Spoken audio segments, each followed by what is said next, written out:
Other than in the mountains, azaleas are not great plants for most areas of Australia. They tend to burn, they've got weak root systems, they die off when you plant them in the ground and so on. What do you do? What about this? This is another type of rhododendron. Azaleas are rhododendrons. And this one is a Vireya Rhododendron.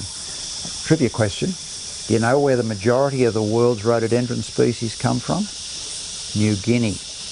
And this is the Vireya series, or one of the Vireya series of rhododendrons. And they're those ones that are mostly in New Guinea and so on. They're much hardier. This one here is in full sun all day. And it's just a beautiful plant. They come in a range of colours. This one has not been pruned. It's very dense. Now, it's up in a pot. The basic plant itself probably wouldn't grow much more than that. As the Chinese say, knee-high. You can get them in all sorts of colours, whites, pinks, oranges, as hybrids of this. Here's the good news.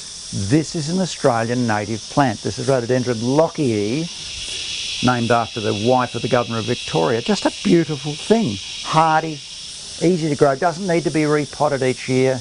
Great in a pot. Stick it there for 20 years, it'll be happy. Stick it in the ground if you like, but there's lots of other ones. One downside to them.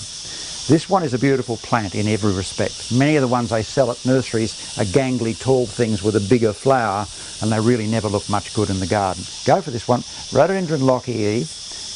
Any one of those Vireya rhododendrons that looks reasonably dense and tight is a beautiful plant for your garden, and so much better than the other rhododendrons. Now, do you remember where most of the world's rhododendrons come from? Everybody says the Himalayas in China and so on. No.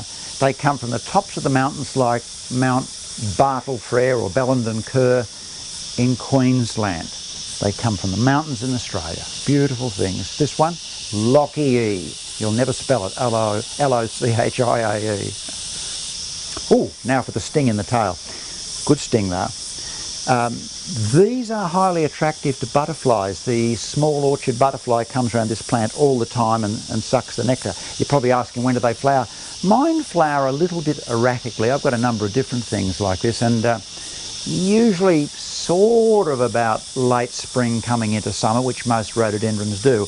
But this one, whenever you give it a really good drink of water, not much later it seems to come back into flower again. They're long flowering, hardy, you can't kill them with a brick.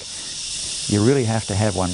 And for the advanced horticulturists, this would have to be one of the world's easiest plant to strike from cuttings. You just bung them into some potting mix, water it, put them in a clear plastic bag, maybe with a little bit of wire to hold the bag off the plants, 2 leaves only, shove them in, cutting's about that long, and if you put 10 in and you only got 9, you'd feel a little bit cheated. They're very easy to strike from cuttings. This is one of the world's great plants.